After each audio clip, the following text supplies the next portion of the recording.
Hello YouTubers, this is me again. I'm working on another car. This is a 2012 Honda CR-V. My job for this car is changing out the VVT sprocket.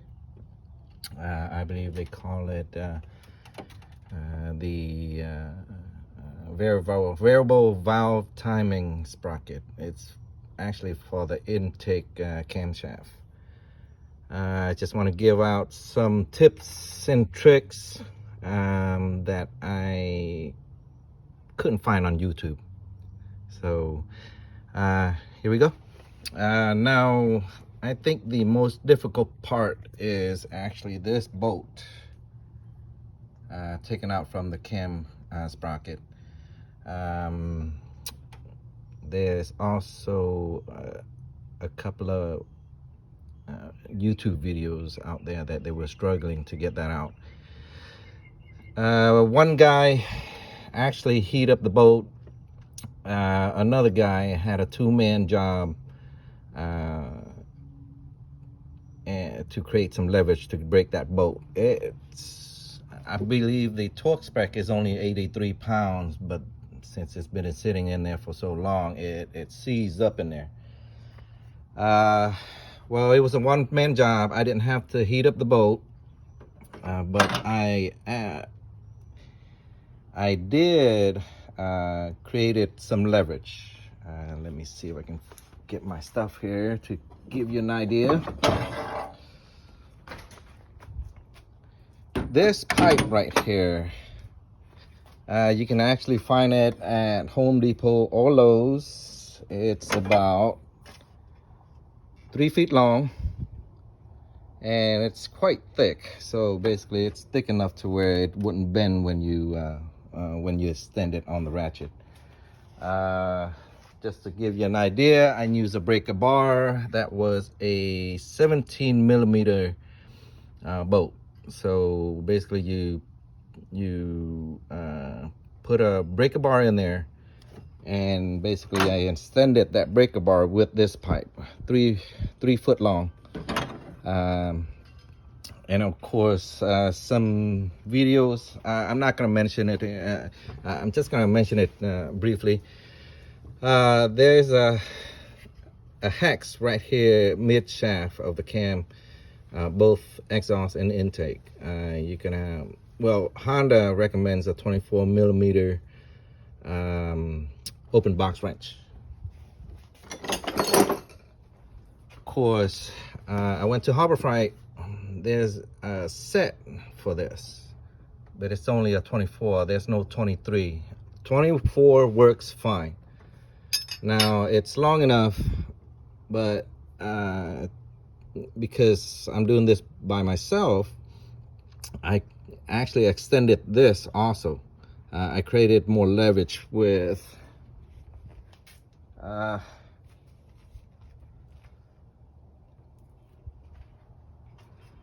unfortunately I couldn't find the tool right now, but it'll be much easier if you have a second man to be able to hold on to this while you're breaking that bolt. But I thought that was the easiest way, just to extend the breaker bar, because I mean it's 83 pounds of torque. It shouldn't be any more than that if it's torqued correctly. But like I said, you needed I needed some leverage, which I went out to Home Depot or Lowe's. Well, actually I went to Lowe's and got that pipe, and break that bolt. That's pretty much the most difficult part. I'm not going to tell you how to take the cover off. It's pretty self-explanatory. There's about five bolts that hold on to this valve cover. Let's see, that's the dipstick. This is the front, by the way. So flip it around.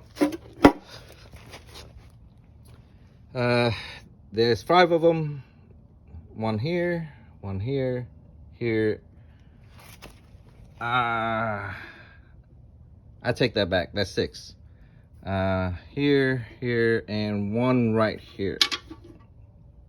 So this is the seal bushing, whatever you call it, but I bought a kit that came with everything, all the seal kits I need. I don't know why there's an extra spark plug tube seals. There's an extra set in there. I'm not sure. There's definitely a little bit of a different design on it on the two sets. But go figure. I'm just gonna go match up with the original one that came out of it. Okay, spark plug tube seals. Basically that. I use that, but make sure when you're prying it, you don't mar or gouge the edge of this bore right here. Also, I went ahead and changed the timing chain tensioner. You can find some of that on YouTube. So I'm just gonna briefly tell you, just follow how they did it, removing the 3 bolts. Basically, this is sealed with a silicone. So there's no gasket there, it's just silicone. One thing I do mention about this, since I'm in here, I went ahead and changed out the main crank seal. So basically this is front main seal. One tool that is a godsend, love it to death. This socket right here, let me see if I can get this. So this is how I wedge it to torque it back in, as a matter of fact. But if you do have this tool, you actually don't need this breaker bar or this special tool to take it out, because this socket has a lot more mass to it. I believe it's 3 times heavier than the regular impact socket. It's a 19, but of course this is an OEM tool crank socket. This is a 19 mil. The OEM tool socket kit comes with different sizes for other cars also. Definitely works very well. I recommend having this if you do ever change the crank seal, main crank seal, because it'll help you in the long run if you do a lot of cars. So basically this, and also I have a large impact gun.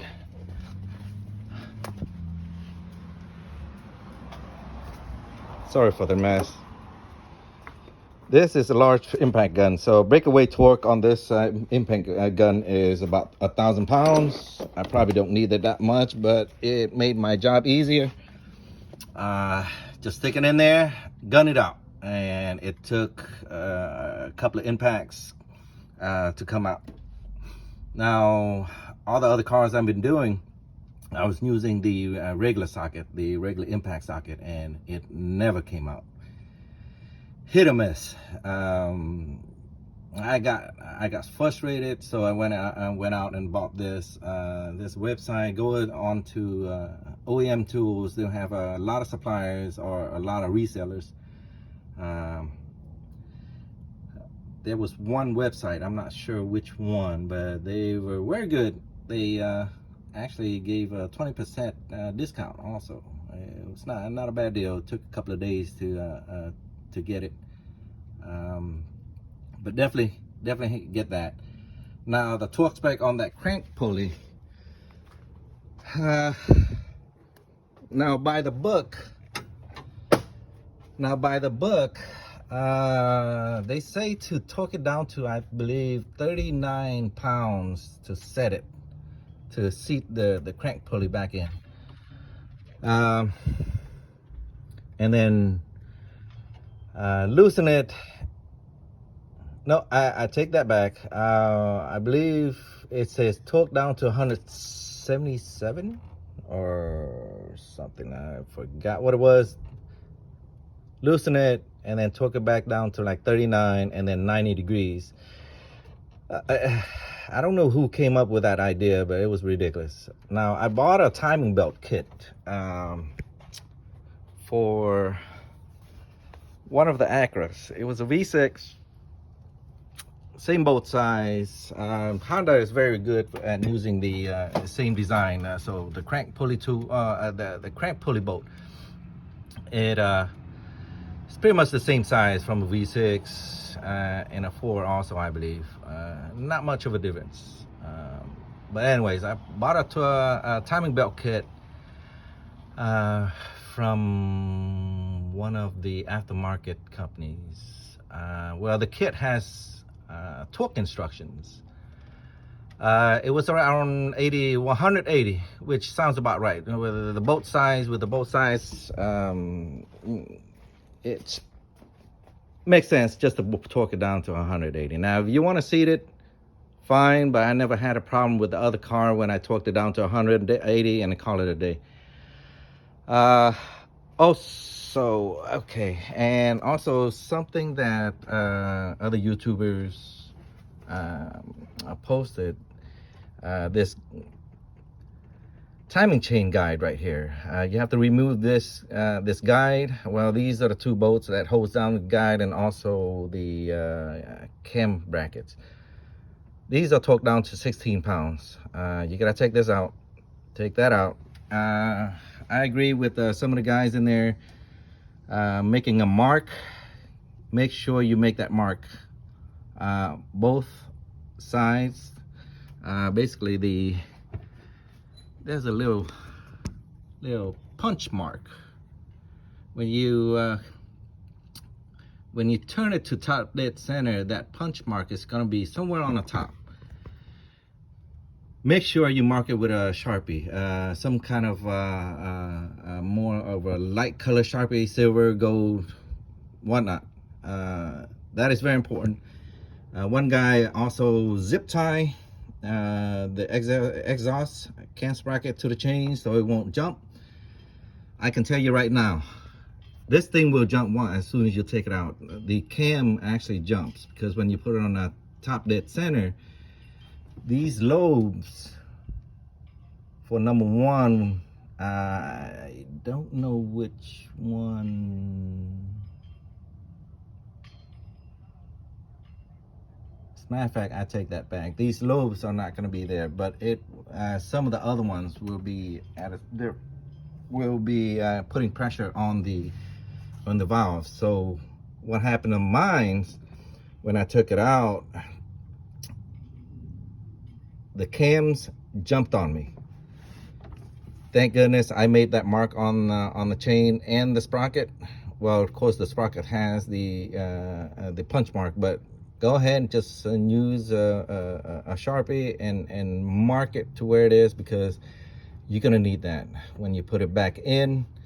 You will realize it'll jump about maybe an inch off somewhere, but don't freak out.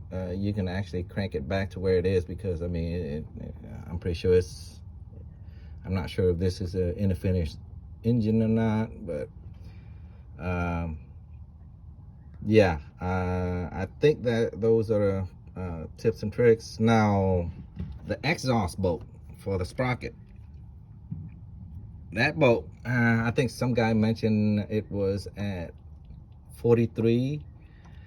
My manual says 53, so I'm probably gonna go up to 53. It's a fairly decent sized bolt, so 53 would be more reasonable. But like I said, your choice. One guy says 43. I'm gonna probably go 53, a little bit more. Also, the timing chain tensioner, when you're removing the chain top on top here, I think some guys, well, all the YouTube videos do not mention removing it. Yeah, I was going to change the timing chain tensioner, but I didn't remove it either. For one reason: if you loosen that, it's gonna loosen more of the chain, and you're gonna run the risk of jumping a tooth.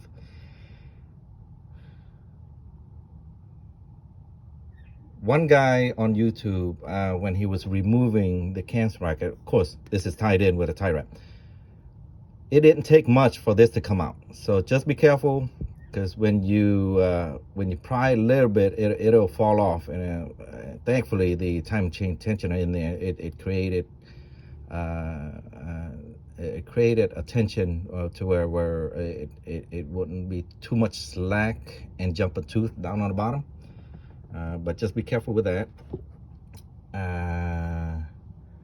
It was a little tricky. Like I said, the cams jumped, so I had to use the wrench to kind of turn it to get it aligned with the timing mark again, with the Sharpie mark that I made on each side.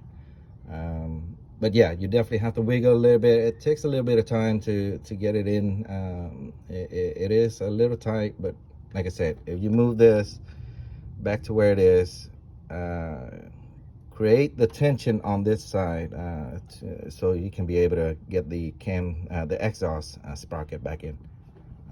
But that's pretty much what I have to say. Forgive me if I miss anything, but I think those were some of the tips that the guys didn't mention. All the bolts, all the number 10 size bolt, it's 8 point. In the manual it says 8.7 pounds.